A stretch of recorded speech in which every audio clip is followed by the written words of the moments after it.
मुगल दरबार का वह दिन कुछ अलग ही था। सुबह की हल्की धूप महल की रंगीन खिड़कियों से छनकर दरबार में फैल रही थी। सोने चांदी से सजे सिंहासन पर सम्राट अकबर बैठे थे और उनके सामने दरबारियों की लंबी कतार लगी हुई थी। हर कोई आज कुछ खास होने की उम्मीद में उत्सुक था, क्योंकि जब भी अकबर के चेहरे पर ऐसी रहस्यमयी मुस्कान होती, समझ लिया जाता कि कोई अनोखी परीक्षा होने वाली है। अकबर ने दरबार में नजर दौड़ाई और गंभीर स्वर में बोले, आज मैं तुम सबकी बुद्धि की परीक्षा लेना चाहता हूं। जो मेरे सवाल का सही उत्तर देगा उसे विशेष इनाम दिया जाएगा। यह सुनते ही दरबारियों में हलचल मच गई। हर कोई मन ही मन सोचने लगा कि इस बार कैसे खुद को सबसे बुद्धिमान साबित किया जाए। अकबर ने सवाल पूछा, मान लो कि एक बड़ी झील के बीचों बीच एक पेड़ है जिस पर बहुत सारे नींबू लगे हुए हैं। उस पेड़ पर एक बंदर बैठा हुआ है। हम झील के किनारे खड़े हैं। अब बताओ, बिना झील में उतरे, बिना तैर कर जाए और बिना पेड़ के पास पहुंचे, हम उन नींबुओं को कैसे प्राप्त कर सकते हैं? सवाल सुनते ही दरबार में सन्नाटा छा गया। यह सवाल जितना आसान लगता था, उतना ही उलझा हुआ था। पहला दरबारी आगे बढ़ा और बोला, जहां पनाह, हम एक नाव बनाकर झील के बीच तक जा सकते हैं और वहां से नींबू तोड़ सकते हैं। अकबर ने सिर हिलाया, मैंने साफ कहा है, बिना झील में उतरे। दूसरा दरबारी बोला, तो फिर हम तैर कर जा सकते हैं। अकबर मुस्कुराए, यह भी मैंने मना किया है। तीसरा दरबारी बोला, हम लंबा बांस लेकर दूर से नींबू तोड़ सकते हैं। अकबर ने फिर सिर हिलाया, पेड़ तक पहुंचे बिना यह संभव नहीं है। एक एक करके कई दरबारी आगे आए और अपने अपने सुझाव देने लगे। कोई जाल फेंकने की बात करता तो कोई पक्षियों को प्रशिक्षित करने की सलाह देता।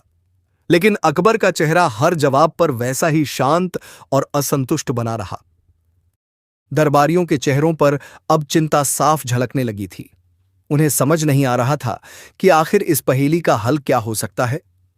अंत में अकबर ने बीरबल की ओर देखा, जो हमेशा की तरह शांत और मुस्कुराते हुए खड़े थे। बीरबल, अकबर ने कहा, अब तुम्हारी बारी है। क्या तुम इस समस्या का समाधान बता सकते हो? बीरबल ने धीरे से सिर झुकाया और बोले, जहां पनाह, यह काम बिल्कुल संभव है, और वह भी बहुत आसान तरीके से। दरबारियों की उत्सुकता बढ़ गई।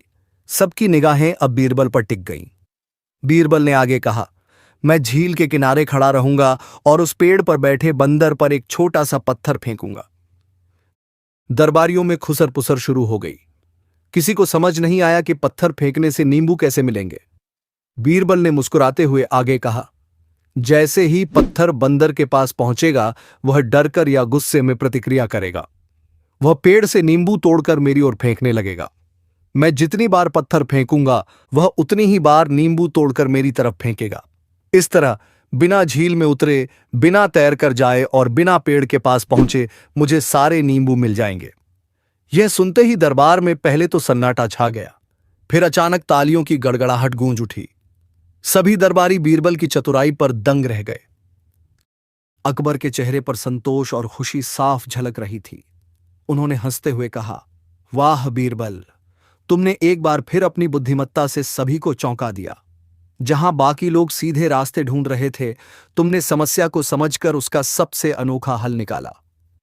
दरबारी अब बीरबल की ओर सम्मान से देख रहे थे। जो कुछ देर पहले खुद को सबसे बुद्धिमान समझ रहे थे, अब चुपचाप खड़े थे। अकबर ने आगे कहा, इससे हमें यह सीख मिलती है कि हर समस्या का समाधान ताकत या सीधे प्रयास से नहीं होता। कभी कभी बुद्धि और परिस्थिति को समझना ज्यादा जरूरी होता है। उन्होंने अपने खजांची को इशारा किया और कहा, बीरबल को सोने की 100 मुद्राएं इनाम में दी जाएं। बीरबल ने विनम्रता से झुककर धन्यवाद दिया। उनके चेहरे पर कोई घमंड नहीं था, बल्कि वही सादगी और आत्मविश्वास झलक रहा था। दरबार समाप्त होने के बाद भी लोग उसी कहानी की चर्चा करते रहे। हर कोई यही कह रहा था कि बीरबल की सोच बाकी सबसे अलग है। वीडियो पसंद आया हो तो लाइक करें, शेयर करें और नवरत्न बीरबल चैनल को सब्सक्राइब जरूर करें।